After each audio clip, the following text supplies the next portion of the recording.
今回はプジョー 308PHEV の1ヶ月走行レビューをお届けします。皆さん C セグメントで 360Nm のパワーはやばくないですか？システムトータルで 360Nm のトルクがもたらす走行性能を納車1ヶ月でどのように感じたかレビューしていきたいと思います。皆さんこんにちは、J カムです。私はフォレスターの動画、そしてこの新型308の動画、またキャンプ、スノボといった趣味の動画や生活スタイルの動画を作っています。気に入ってくれたらチャンネル登録をよろしくお願いします。皆さんこんにちは、 J カムです。新型308納車されて1ヶ月が経ちました。1ヶ月ですね。妻は通勤用だったり、自分も紅葉を見に行ったりですね、いろいろ峠道走ったりで、一度都心の方にですね、高速道路で初めて使って行ってみたりですね、いろいろ試してみました。今回はですね、1ヶ月経ったので新型308のレビューをですねしていきたいと思ってます。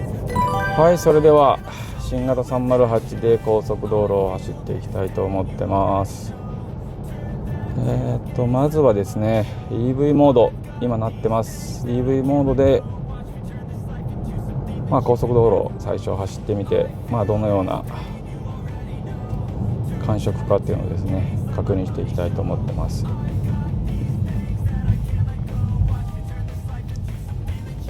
い、じゃあ行きます。じゃあまずは加速。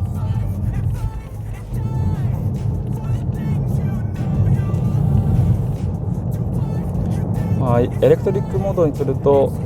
基本的に EV 車と同じなので、モーターの加速感を、存分に味わうことができますね。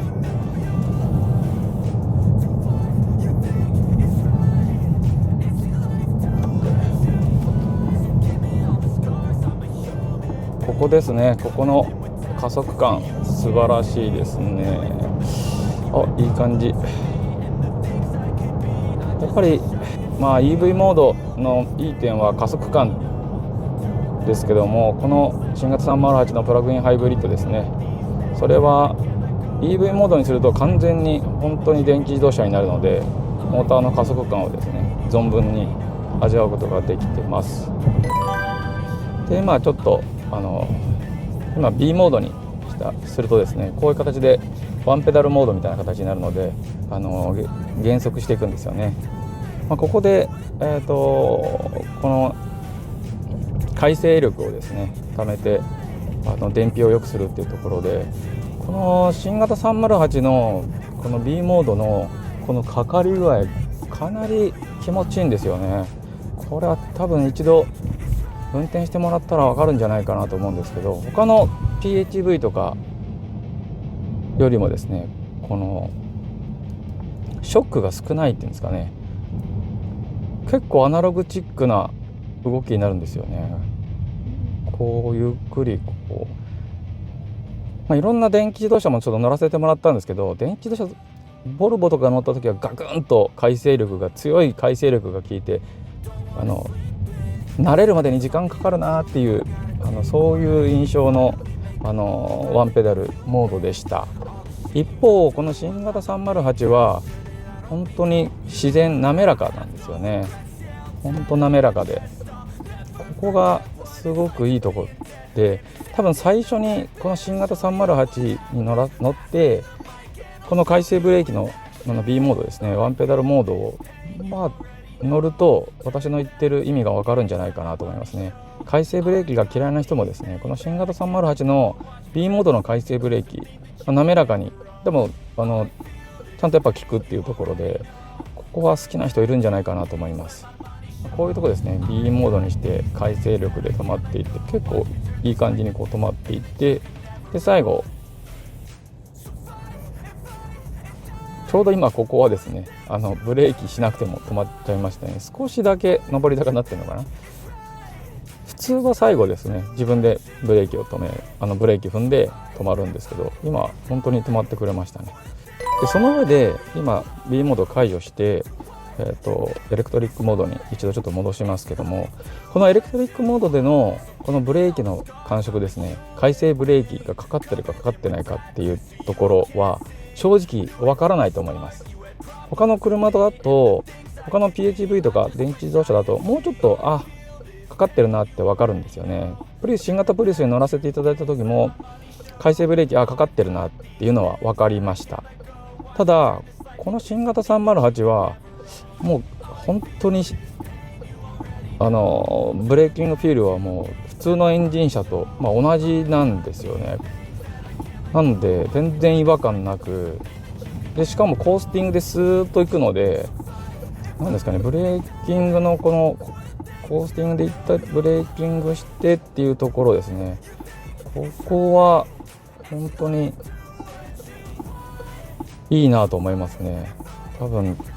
電気自動車だったり PHEV ですね、この回生ブレーキ嫌いな人もこの新型308のブレーキングフィールは確実に好きじゃないかなと。なんでかっていうと、エンジンブレーキとエンジン車のブレーキングとですね全然変わらないので、いつも運転している感じでブレーキングできるってところはですね、この新型308一般的に好きな人は多いんじゃないかなと思います。今ですね、私はエレクトリックモードにずっとしているので街中走行しています。今24キロ走ったんですね。リッター51キロって出てます。でちょうど、高速道路でハイブリッドにしたので、ガソリンをですね 2.4 リッター使ったってことですね。でこの新型308は外車なので廃浴仕様になってます。私も廃浴、初めてなんですけど、やっぱ廃浴って高いんで嫌ですよね。なのでこの PHEV を購入したのは、基本やっぱ街中は電気自動車として走って、うちは太陽光をつけたので太陽光の電気で走るので基本無料で走るみたいなのを目指して、この新型308の PHEV を購入しています。この新型308、まずステアリングフィールですね。これすごくいいと思います。自分フォレスターに乗ってて、フォレスターも好きなんですけど、この新型308を購入して乗り始めて、もう明確にフォレスターとの違いを今感じてます。でフォレスターだけ乗ってる時、あと試乗車乗ったりいろんな試乗してですね、そんな感じなかったんですけど、この新型308のステアリングフィールは本当かっちりしてるっていうんですかね。遊びが少ないから遊びが多分ないんですよね。少ないと思います。でフォレスターに、時々1週間に1回は絶対フォレスター乗るんですけど、フォレスターに乗った時にものすごい、やっぱ違和感を感じるっていうんですかね。遊びがフォレスターの方が遊びが多いんですよね。なのでステアリングをこう曲がろうとかちょっとした時にまっすぐ走ってても少しちょっとこういう場面ですね、ちょっと避けたりして進む時に、ステアリングの遊びがちょっと多いので、今はこの新型308乗ってる期間乗ってる方が多いので、すごくちょっと違和感を感じます。遊びがあって悪いってわけじゃなくてですね、違和感を感じるっていうんですね。それだけこの新型308の遊びが少なくてですね、こうダイレクトに曲がるっていうのがですね、意図通りに進むって点で、なるほど、ステアリングのこんななんだなって、これも本当にやっぱ2台持ちにしてすごく良かったところですね。毎日乗り続けることでフォレスターのと新型308の違いっていうんですかね、フォレスターのステアリングはこんななんだなっていうのを実感できます。フォレスター自体の運転も私は好きなので、どっちがいいどっちが悪いとかではなくてですね、その時の自分の、気分によって感じ方は違うかなと思います。やっぱこの新型308は、ハッチバックで最低地上高も、フォレストより全然低いので、やっぱりスポーティーに走ってる感があるんですよね。でスポーティーに走りたい時はス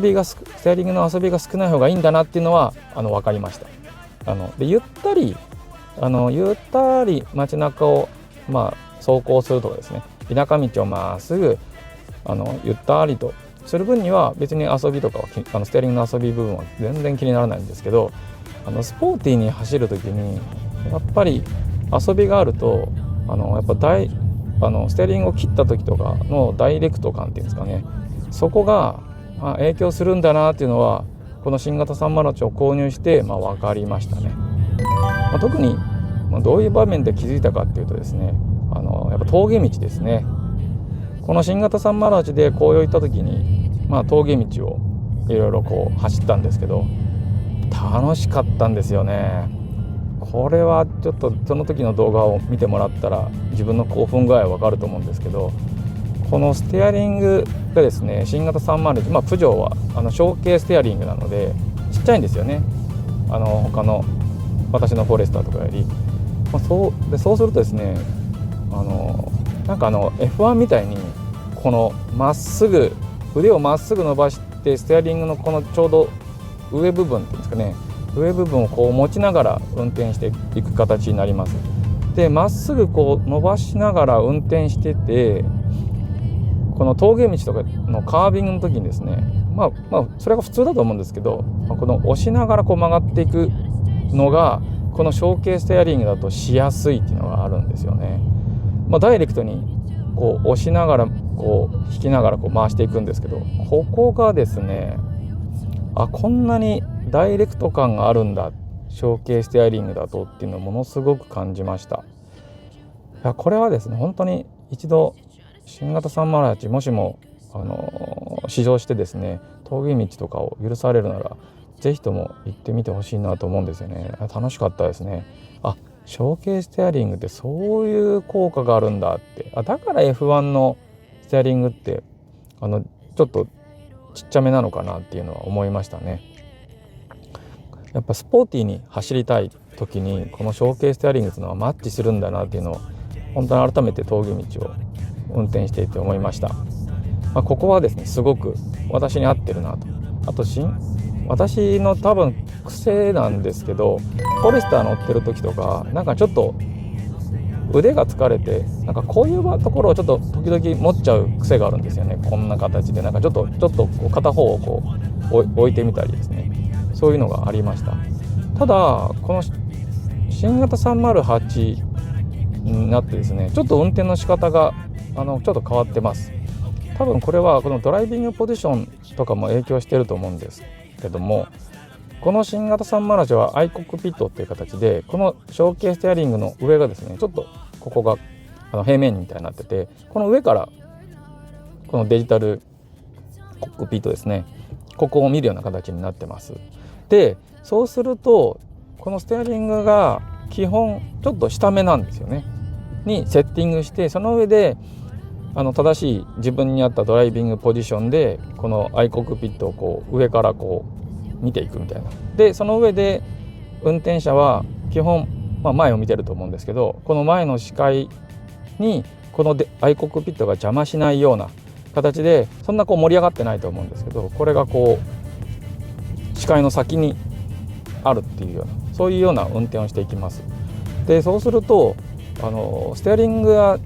ポジションがちょっと下なので、運転するときにまっすぐ伸ばしたときに、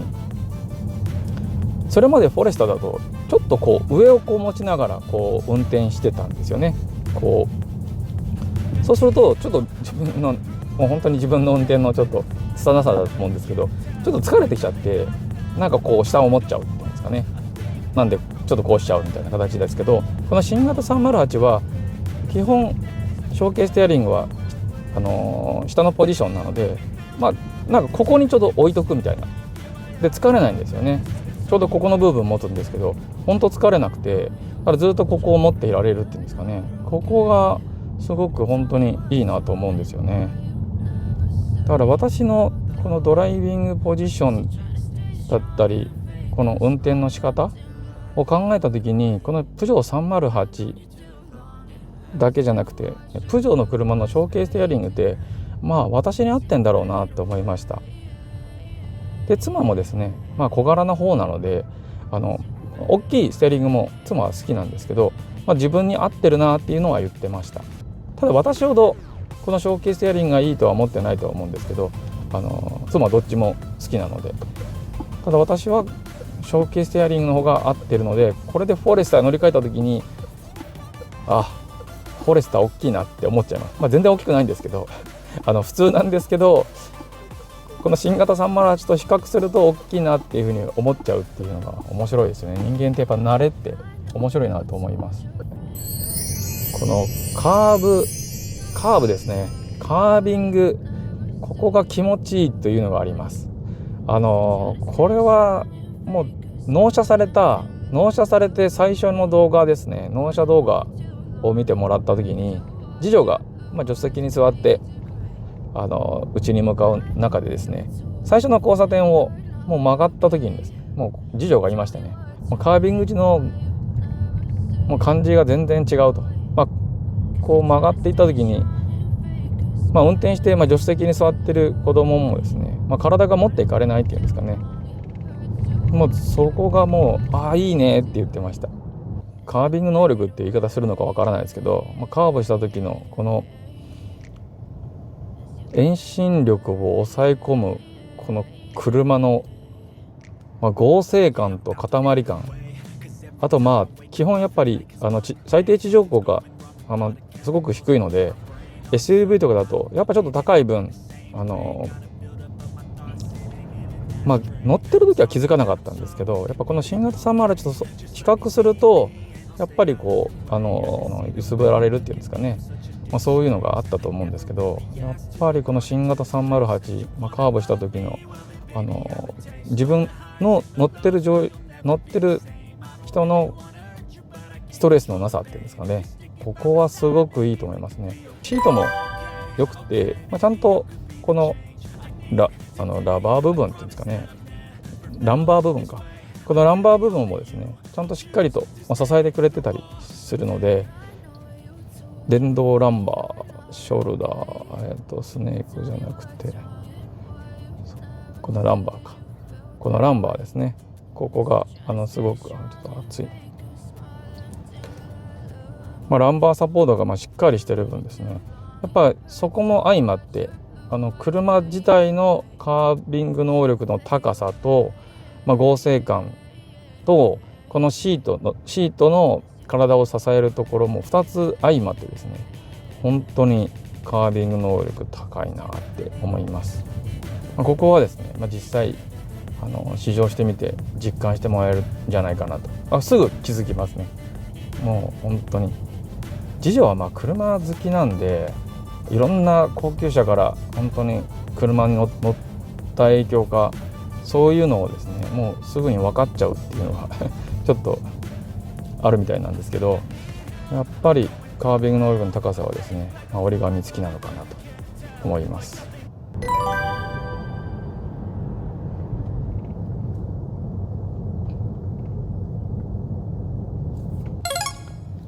ただ一方ですね、このブレーキングなんですけど、ブレーキ最後に止まる時のブレーキの効き具合ですね、ここは最初納車されて、街乗り通常普通に運転して信号で止まったりする時のこのブレーキタッチです。最後のブレーキタッチっていうんですかね、このブレーキのタッチがですね、なぜか最後ガクンってなるっていうのがありました。例えばこういう場面ですね、こういう場面でこう進んでて、こうした時に最初、納車された直後ですね、ここで止まる時に最後ゆっくり止まる時に最後ガクンと、最後今もちょっとあえてちょっとしましたけど、こんな形でガクンっていうのがもっと強かったんですよね。でここは最初慣れないなって思いました。フォレスターではスーッと止まってくれるんですけど、この新型308最後ガクンとなるっていうのがありました。でこれずっとそうなのかなって思ってたんですけど、ちょうど1ヶ月経ってですね、私この新型308今998キロ、もう1000キロぐらい走ろうとしてるんですけど、700キロぐらいあたりからこのブレーキングフィール、変わってきましたね。 B モードで最後回生力を使いながらゆっくりと止まっていきながら、最後ブレーキでソフトにですね止まるっていう術を身につけたっていうかですかね、慣れてきたので、前ほどですねこのブレーキに対する印象は悪くないですね。今はもう慣れたっていうのもあって、あと車自体が1000キロ走ってですね、ブレーキの感触も良くなったっていうので、良くなったところですね。今はですね、それほどバッドポイントっていう形には思ってません。今ちょうどこういう場面ですね。こういう場面でブレーキングをしてる時に軽く最後にですね、このブレーキの感触をちょっと抜くような形にやるとどうですかね。ガックンとならずに止まることができたかなと思います。そこまでしないと止まらないのかって思う人もいるかもしれないんですけど、ここはやっぱ慣れですよね。あとこういう場面で、よくこの新型308っていうよりもプジョーですね、プジョー全体でもう絶対プジョーを買わないって言ってる人もいると思うんですけど、よく言われるのがブレーキングホールド、自動ブレーキングホールド機能がついてないというので、それがないから買わないっていう方もYouTube 見てると、いるのは認識しています。で、私自身フォレスターでですね、自動ブレーキングホールドは使ってます。で、ただ使ってるんですけど、どういう場面で使ってるかっていうと、上り道で信号待ちしてる時にその機能を使ってます。で、それ以外はですね、癖でずっとブレーキを踏み続けるっていう癖がちょっとあってですね、止まってても多分もう長年の癖だと思うんですけど、なんで私個人的には実はあってもなくてもそれほど困らないんですよね。なので私個人的には自動ブレーキングホールドはいらないですね。で、この自動ブレーキングホールドないんですけど、裏技チックな実は使い方あるんですよね。ちょっとやってみましょうか。それがこの ADAS 機能になります。ADAS 機能で、クルーズコントロールでやってるとクルーズコントロール状態になるので、実はブレーキングホールドみたいな状態になります。今自分ブレーキから足外してますけど、普通に止まってて、でその上でこのスイッチでですねGO ってやると、ADAS 機能が働いて、進み出すので、こういう点でですねブレーキングホールド機能ないんですけど、本当に必要だったらですね、それをこの ADAS 機能を使えば、それ相当の効果はできるので、全くないかって言われるとそうでもないかなと思います。ADAS 機能はこのステアリングでのスイッチですね操作できますから、どうしてもこの自動ブレーキングホールド機能がないことで嫌だなと思ってる人は、この ADAS 機能を使えばですね、同様の効果を得られるんじゃないかなと思います。1ヶ月走行性能レビューはいかがでしたでしょうか。次回は最後のエクステリアまた後部座席のレビューを行っていきたいと思います。楽しみにしていてください。私はフォレスターの動画、そしてこの新型308の動画、またキャンプ、スノボといった趣味の動画や生活スタイルの動画を作っています。気に入ってくれたらチャンネル登録をよろしくお願いします。